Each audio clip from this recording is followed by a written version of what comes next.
yeah, anytime an opportunity comes from your alma mater, I think, and a place that can have success, it's always a positive thing, and it's something you're always going to keep your ear out for. And I'm really just thankful that Coach Beatty gave me the opportunity to come back, and fired up to be back. Kansas City's hometown for me too, and obviously Lawrence has a special place, and I'm just like I said, just excited to be back and get things going. Young, got a lot of energy to me. I think I have knowledge of both college and pro game, and I just have a passion to make guys get better. Make it easier? Well, the good thing about right now is we have a new head coach, and we have a lot of good things in front of us. So that'll sell kids.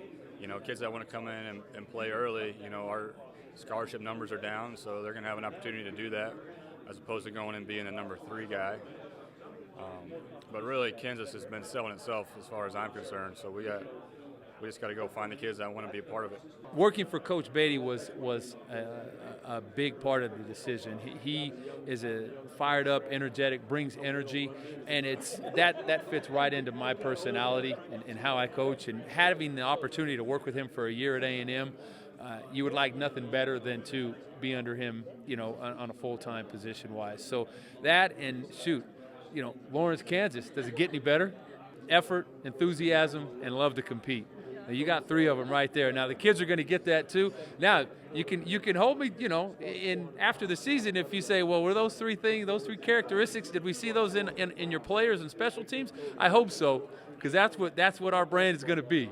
Absolutely. If what I do in the weight room has to mirror what they want to do on the field. If we're going to play fast, I can't have them moving slow in the weight room. Right. So they've got to get used to being at a high tempo, and that's what we'll do. They've got to be in great shape.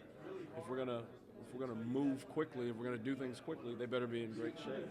Yeah, on the defensive side, excited about the 2 guys who are here right now. Obviously, Kevin Kane's a guy that I was coaching here and as a player, and a guy that has always been about KU and worked hard, and he's went out and done a nice job of developing himself as a football coach. He's got around some people and learned and taken pride in it, and excited to bring him back here because he understands what it takes to win at Kansas. And Calvin was one of those guys that there were several people that I have a tremendous amount of respect for in college football that reached out and couldn't say enough good things about Calvin as a person, as a coach, and excited that he was added to the group, and a guy that understands the Big 12 by being a really good player in this league, and he'll help us in all avenues.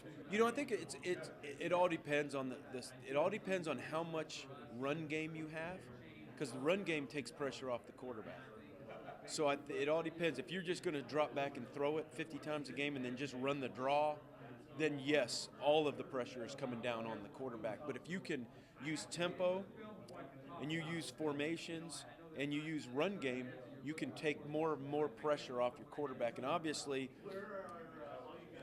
if his talent level is up here and his decision making is up here, you want all the pressure to be on the quarterback. But if he's just an average Joe and you're just trying to, get out there and be functional on offense and all that stuff, then you need to, as a coach, as an offense coordinator, you better create some stuff to take that pressure off of him.